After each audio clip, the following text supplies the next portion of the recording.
Top quality और consistent performance के लिए सिर्फ सिल्वर पंप नाम याद रखना।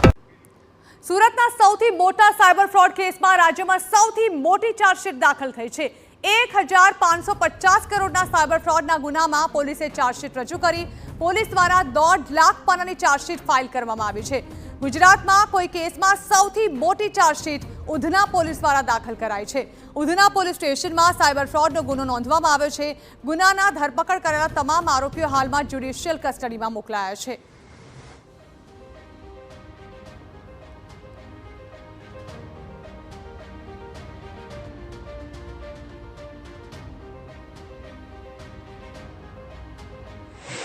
ગુજરાતની અંદર સુરતના ઉધના પોલીસે ગુજરાતનું સૌથી મોટું સાયબર ફ્રોડ એટલે 1550 કરોડથી વધુનું જે સાયબર ફ્રોડ ઝડપી પાડવામાં આવ્યું હતું, જે અલગ અલગ દેશો મારફતે આ ચલાવવામાં આવતું હતું। તેની અંદર આજે ઉધના પોલીસે અધધ કહી શકાય એટલે કે 1 લાખથી વધુની પાનાની જે ચાર્જશીટ છે તે કોર્ટની અંદર રજૂ કરી છે। તો આપણી સાથે જે આખા કેસની જે તપાસ કરી રહ્યા છે પીઆઈ NS દેસાઈ, તેમની સાથે વાત કરીશું।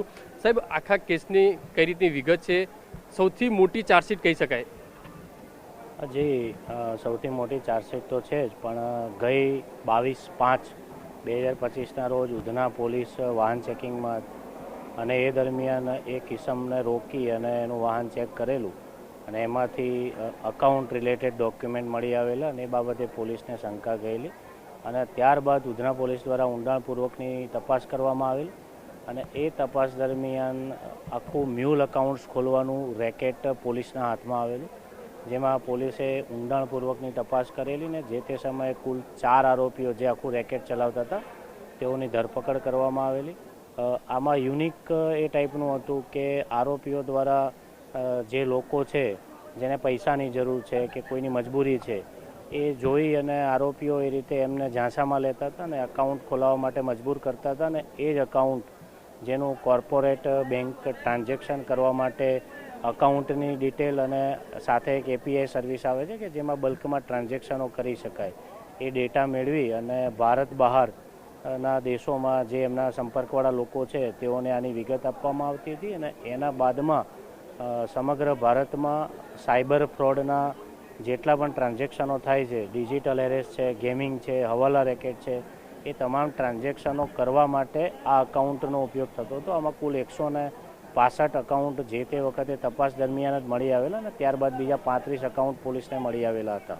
સર, આજે ચાર્જશીટ રજૂ કરી છે, કેટલા પાનાની છે, કેટલા સાક્ષીઓ છે, કયા મહત્વના પુરાવા છે આ જે ચાર્જશીટ રજૂ કરી, સૌથી મોટી ચાર્જશીટ?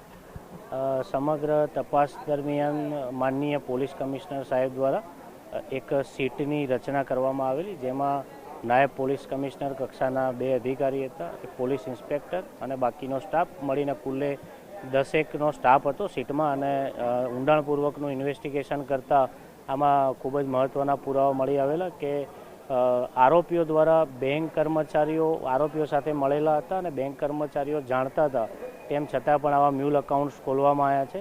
તો આ ગુનાની અંદર કુલ 8 બેંક કર્મચારીઓની પણ ધરપકડ કરવામાં આવી છે, જે સૌ પ્રથમવાર બેંકના કર્મચારીઓનું ઇન્વોલ્વમેન્ટ હોય એવા એવિડન્સ મેળવીને ધરપકડ કરવામાં આવી છે। સાક્ષીઓ કેટલા પાનાની ચાર્જશીટ? આ તપાસમાં કુલ અત્યાર સુધીની જે 88 દિવસ સુધી પોલીસે સતત 14 થી 15 કલાક કામ કરી અને ચાર્જશીટ તૈયાર કર્યું છે, જેમાં આશરે 1.5 લાખ જેટલા પાનાની ચાર્જશીટ કરવામાં આવી છે અને 200થી વધારે સાક્ષીઓને તપાસવામાં આવ્યા છે, તમામ ખાતાધારકોને તપાસવામાં આવે છે અને આરોપીઓ વિરુદ્ધમાં પૂરતા પુરાવા મેળવવામાં આવ્યા છે। કેટલું ટ્રાન્ઝેક્શન છે અને કઈ રીતે આખું કયા દેશોમાં સંપર્ક આવ્યો?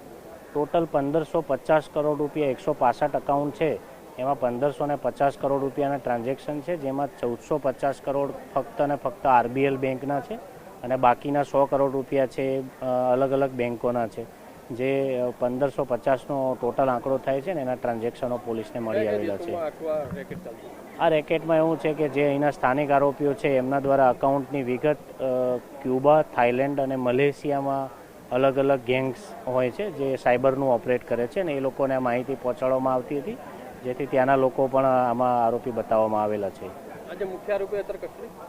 ટોટલ જે 4 આરોપીઓની પહેલાં ધરપકડ કરી હતી ને બાદમાં 8 બેંક કર્મચારીઓની ધરપકડ કરી હતી અને તમામ આરોપીઓ અત્યારે જ્યુડિશિયલ કસ્ટડીમાં છે। જે રીતે NS દેસાઈ જે પીઆઈ છે, આખા કેસની જે તપાસ છે છેલ્લા 90 દિવસથી કરી રહ્યા છે અને જે રીતે જણાવી રહ્યા છે કે સૌથી ગુજરાતનો સૌથી મોટો સાયબર ફ્રોડની અંદર 1.5 લાખથી વધુની જે ચાર્જશીટ છે તે પાનાની જે રજૂ છે તે આજે કોર્ટમાં રજૂ કરી છે અને મહત્વના પુરાવા છે તે પણ એકત્રિત કર્યા છે. કેમેરામેન સંજય ચંડેલ સાથે બલદુ સુથાર, TV9 સુરત.